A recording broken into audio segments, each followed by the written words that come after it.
Your subscription makes my day brighter. Like, subscribe, and let's create something amazing together. The girl walked alone through the dead city, where wind carried ash and the buildings looked like broken bones clawing at the sky. Her boots crunched over shattered glass and scorched concrete.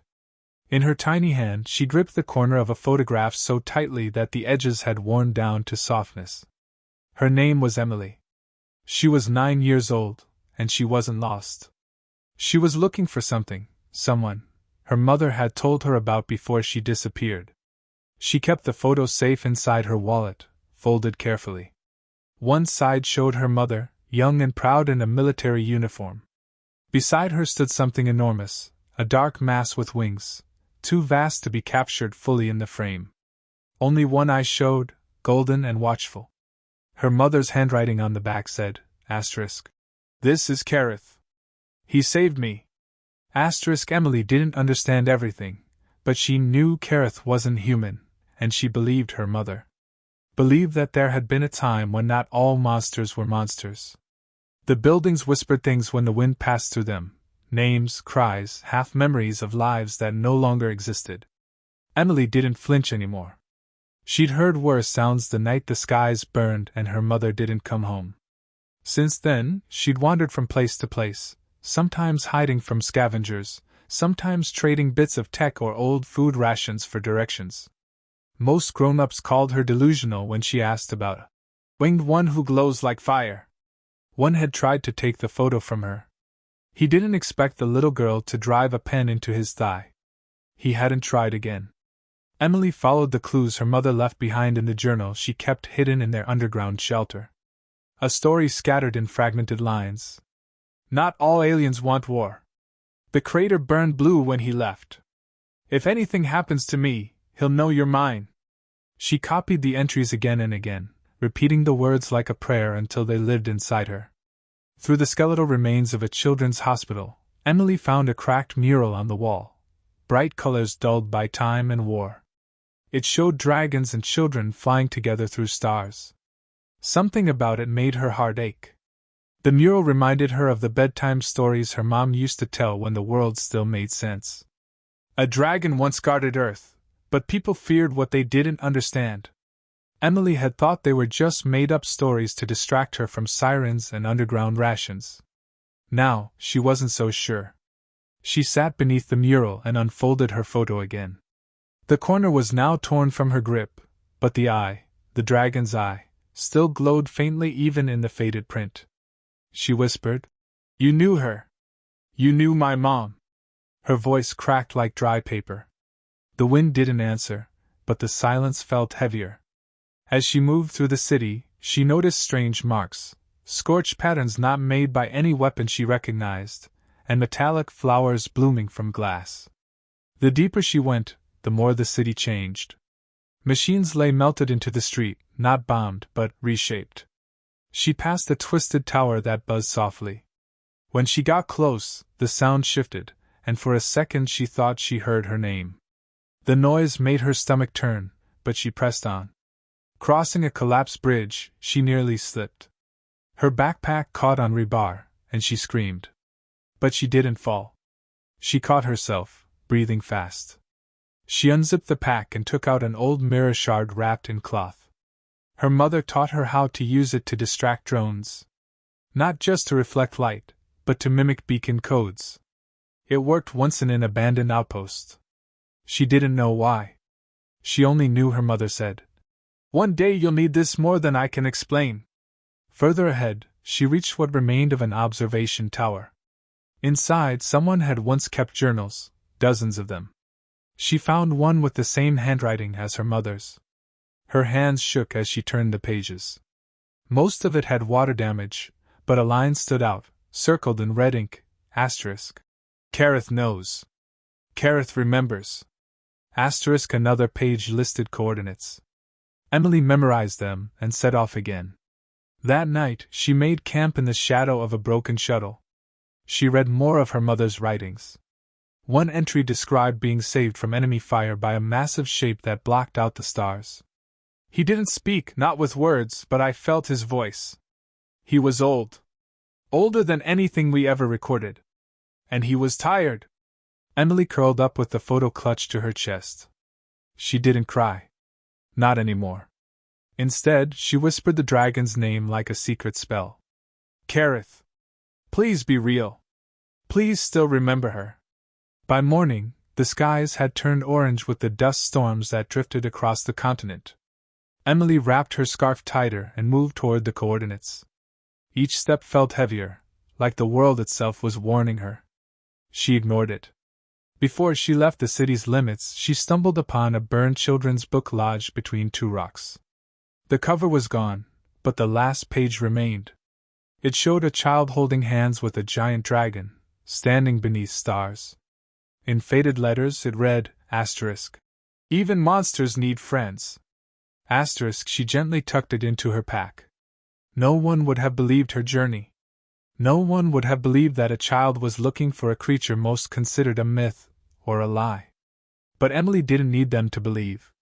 She only needed the one being who once looked into her mother's soul and didn't run. She had no army. No weapons.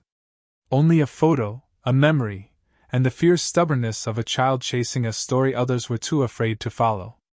And still, she walked. Because love leaves echoes, and she was ready to follow them into the fire. The sky changed. The dust storms gave way to cold silence, and the world felt like it was holding its breath. Emily stepped into a valley where the ruins ended and something older began. Trees that had no business surviving still stood tall, leaves blackened but alive, their bark faintly pulsing with a rhythm not of earth. This place didn't belong to humans. It belonged to something else. And Emily could feel it watching. She didn't pause. Her feet hurt. Her lips were cracked. But the voice in her mind kept whispering, Kareth remembers. She followed the slope down into the mist where the light shifted strangely and nothing cast a shadow. The ground had patches of fused glass, as if struck by unimaginable heat, yet flowers bloomed beside them. A contradiction that shouldn't exist. Just like the dragon in her photo. The silence broke when the air shimmered ahead. Not light. Not heat. A ripple in existence. She knew she'd reached the place her mother marked. The girl stopped walking. She removed her backpack slowly, unzipping it with steady fingers. She didn't pull out a weapon or food. She took out the photograph. Her fingers trembled, not from fear but because this was it. The moment she had walked towards since the night everything shattered. She looked at the photo one more time and said, She loved you. I don't know how. I don't care what you are. But if you remember her, then please come. Please hear me. The shimmer in the air deepened, grew darker, then brighter, then black again, as if space itself was folding inward.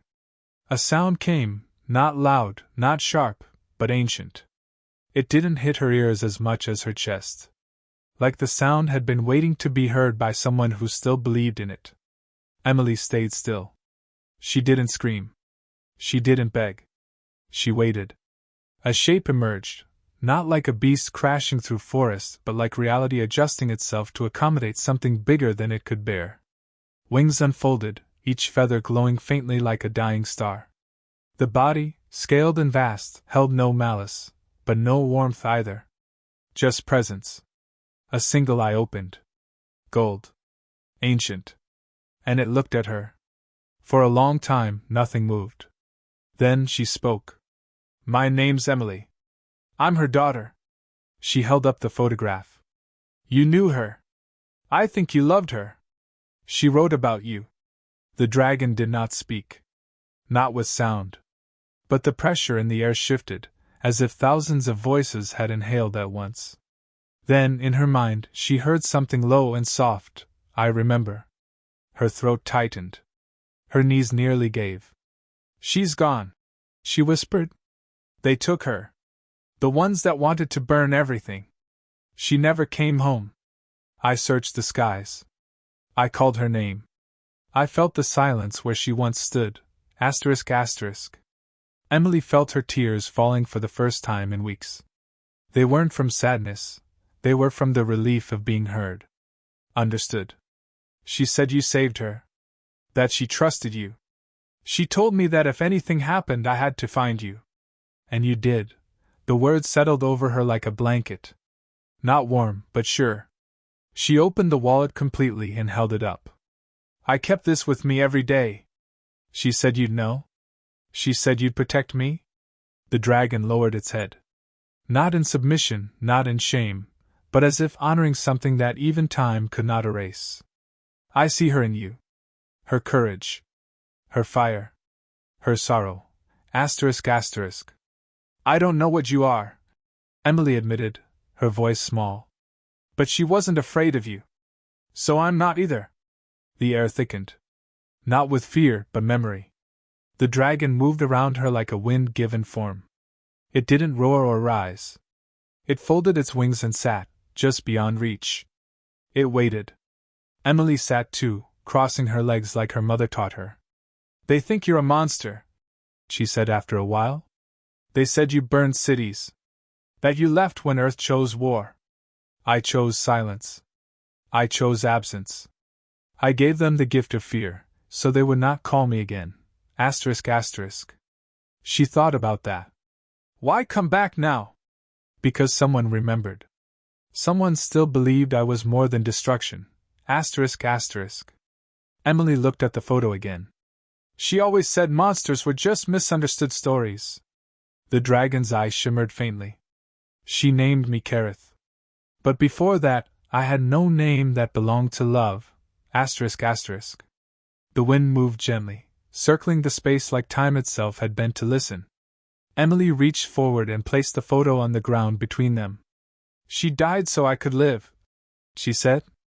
I don't want revenge. I don't even want justice. I want someone else to remember her. Someone who knew her. I remember her laugh. Her fire. The way she stood in front of the dying and chose hope. She gave me a reason to believe in humans. Then she gave me her silence. And now, she gives me you. Asterisk asterisk. Emily leaned forward and whispered. Then please don't disappear again. Not if you still care. The eye blinked once. A hum filled the air, low and sorrowful. You are her legacy. You carry the spark. And now, I carry your name, too. Asterisk asterisk. The earth shifted beneath them, not cracking, not breaking, but responding. As if the presence of both dragon and child had balanced something broken in the world. The sky above shimmered again, and Emily looked up to see stars forming shapes she didn't recognize. New constellations, perhaps? Or old ones returned? She didn't move to hug the creature. Didn't ask it to fly. That wasn't her place. She only nodded, and it was enough. And Kareth, once feared across systems as a bringer of death, bowed his head again, not to a queen, not to a soldier, but to a child who had carried a single memory through fire and ruin. It was not a bond of words, but of recognition. And from that moment, the dragon who once left Earth in silence would no longer wander alone. The mountain began to change as they moved together. Not physically, but in its silence. The tension that once gripped the air seemed to lessen, replaced by something ancient and reverent. Emily walked with quiet steps while Kareth hovered just above the ground, his presence an impossible blend of power and stillness. The landscape bent around him, not out of fear, but respect. Nothing rushed. Nothing dared. Even the wind held its breath. Emily had questions, but she waited. The dragon had no need for haste, and she understood now that patience would grant her more than desperation ever could. When Kareth finally spoke again, it was through feeling, a deep tremor in her bones that gave shape to thought. You carry her fire, but the world she left you is colder now. Emily nodded. They started again. The war, the experiments, the lies. They talk about peace, but build bigger guns. They never stopped. Only paused when the sky bled too much. Then forgot. Asterisk asterisk. She didn't argue. She'd seen what the cities looked like now, what they had done to themselves. Her mother had fought to end it. Had whispered to Emily the truth that scared men with power the most: compassion was strength. She had died because someone wanted to silence that voice. But now her daughter carried it. Kareth guided her toward a structure buried in ash and vines. Its doors had long rusted away, but inside, metal twisted into spirals no human engineer would ever admit existed. This place wasn't just forgotten, it had been hidden. A sanctuary for something not meant for war, but wisdom. Emily stepped inside. Her breath caught. The walls held images, shifting murals that changed when viewed at different angles. Some were stars. Others were shapes of life she couldn't recognize. But at the center was one she knew, her mother. Not a photo. Not a drawing. A memory burned into the very fabric of the place, rendered in energy, surrounded by light that pulsed gently. She was here? Emily asked. Before she gave you to the wind, yes? She came here seeking truth. And she found me. Asterisk asterisk. The image shifted, showing a younger version of her mother standing beside Kareth, not as a prisoner, not as a curiosity, but as a companion. There was trust in her eyes. A shared promise between them that had never reached the world above. Emily touched the light. It didn't burn. Instead, it softened her, like a voice she hadn't heard since childhood telling her she wasn't alone. For a moment, she could feel the strength her mother had drawn from this place, and the price she paid for keeping it secret. She didn't tell anyone. Because they would have destroyed it. And me. And themselves. She protected more than you, child. She guarded hope. Asterisk asterisk. Emily turned. Why didn't you help her when they came for her? Kareth was silent for a long time. Then, because she asked me not to. She knew if I intervened, I would burn everything. And she didn't want a world saved by ash. Asterisk asterisk. That truth cut deep. Emily understood now. Her mother hadn't been abandoned, she had made a choice. The hardest one. She sat beside the central image, closing her eyes. She sat beside the central image, closing her eyes. The ground was cold, but she didn't move. In the stillness, something began to shift, not around her, but within. For the first time, she understood why her mother had gone silent at the end, why she left without a goodbye. It wasn't abandonment. It was preservation. Her mother hadn't wanted Emily to carry the burden of choice, only the spark of remembrance. But fate had a different plan, and now Emily held both. The light on the walls pulsed again, but this time with urgency. Not danger. Invitation. She opened her eyes to find the patterns changing, no longer displaying images of the past but diagrams and scripts in no known human language. The dragon stepped closer, and without touching her, she felt him guide her focus. Symbols burned softly in the air, hovering above a raised dais in the center of the chamber. She unlocked the truth. But she could not carry it forward. You must decide what to do with it. Asterisk asterisk. Emily rose, slowly stepping toward the floating shapes. As she approached, the symbols responded, arranging themselves into a form she somehow understood, not with words, but through intuition. The truth wasn't just knowledge. It was a decision tree, branching into futures she hadn't considered. One path led to silence. Another to destruction. A third, flickering and fragile, hinted at change. Kareth moved no closer. This wasn't his choice. It never was. The responsibility fell to humans. That had always been the rule. The moment Emily accepted this, the patterns condensed, forming a prism of energy that hovered inches above her palm. It didn't burn. It resonated. This is the archive. Memory, history, knowledge, what we hid from your kind. Your mother wanted it kept safe, never used to conquer or manipulate. She feared it in the wrong hands. But with you, it waits. Asterisk asterisk. Emily clenched her fist gently around the prism. It didn't resist. Instead, it dissolved into her skin like a memory returning home. Her breath hitched. She didn't feel smarter. Didn't feel stronger. She felt connected, like every pain, every sacrifice, every untold truth had now found a place to rest. I don't know if I can change anything, she whispered. You don't have to change everything. Only the next person. Only the next choice. That's where revolutions begin. Asterisk asterisk. She turned toward Kareth.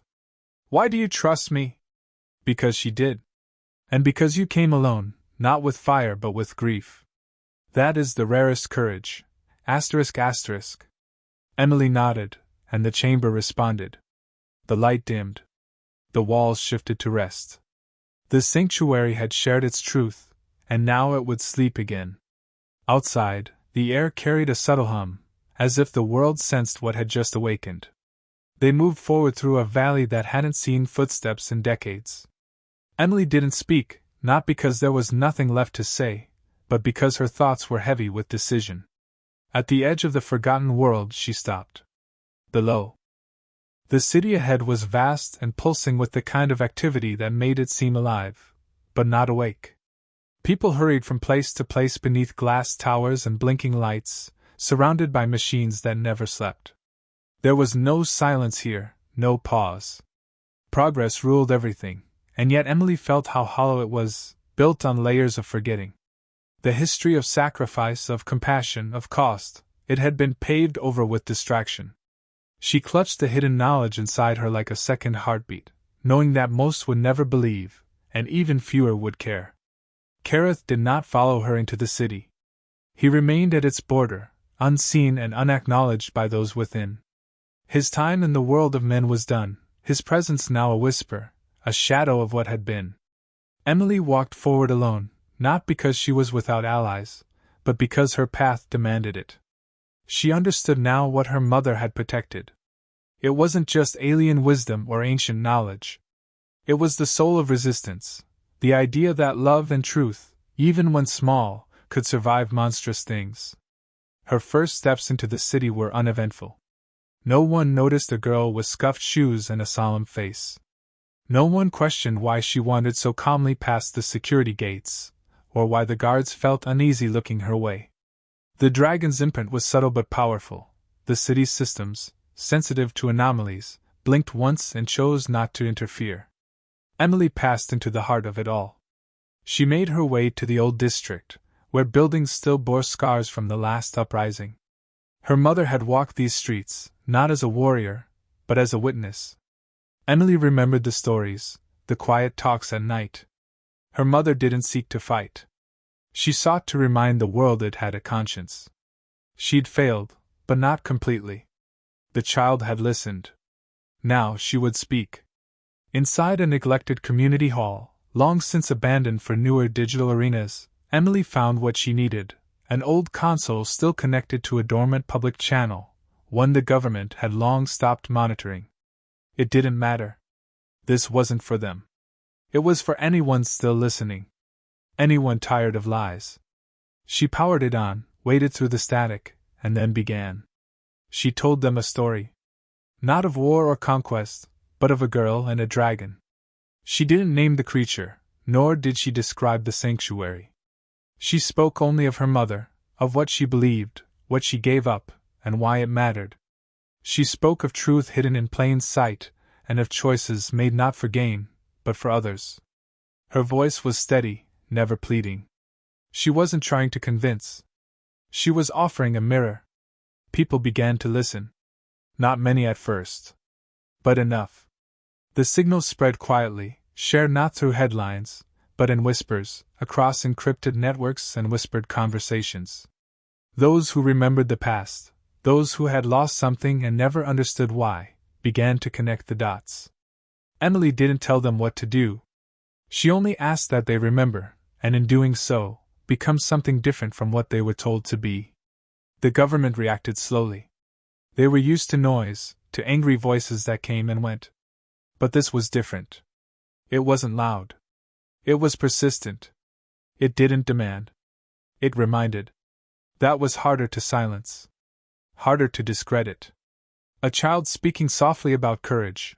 There was no weapon against that. The old guards felt it before they understood it, the foundation shifting. One evening, weeks after her message first aired, a woman approached Emily in the street. She was older, face lined with sorrow, wearing the uniform of someone who had served and regretted it. She didn't ask for proof. She didn't demand credentials. She simply looked into Emily's eyes and said, "Your mother saved me once. I never said thank you." Emily didn't cry. She only nodded. That was enough. The days became weeks, and the movement grew, not as a rebellion with banners and chants, but as a quiet unraveling of silence. People stopped accepting what they were told without question. They started asking again, remembering again. And among the brave and the tired, a new phrase began to circulate, one that came from Emily's first broadcast. We are not small when we remember love. Kareth never returned. He didn't need to. His role had ended. The fire he had guarded for generations now lived in someone new. The legend would fade into story, then into myth, but the choice made by a child would echo long after. Years later, when Emily was older and the city was different, not healed, but better, she carried the same worn photo in her pocket. Her mother's smile, the dragon's outline behind her, and a promise unspoken. She no longer told the story to prove anything. She told it to remind herself what was possible when you refused to let grief turn to anger, and instead let it become clarity. The world didn't change overnight. But it changed. And in the quiet, where no one was watching, a little girl once pointed to a picture and told a legend. I have a photo of you and my mom in my wallet. And the legend, tired, old, and burdened with the weight of history, looked into her eyes and saw the one thing worth protecting. Hope.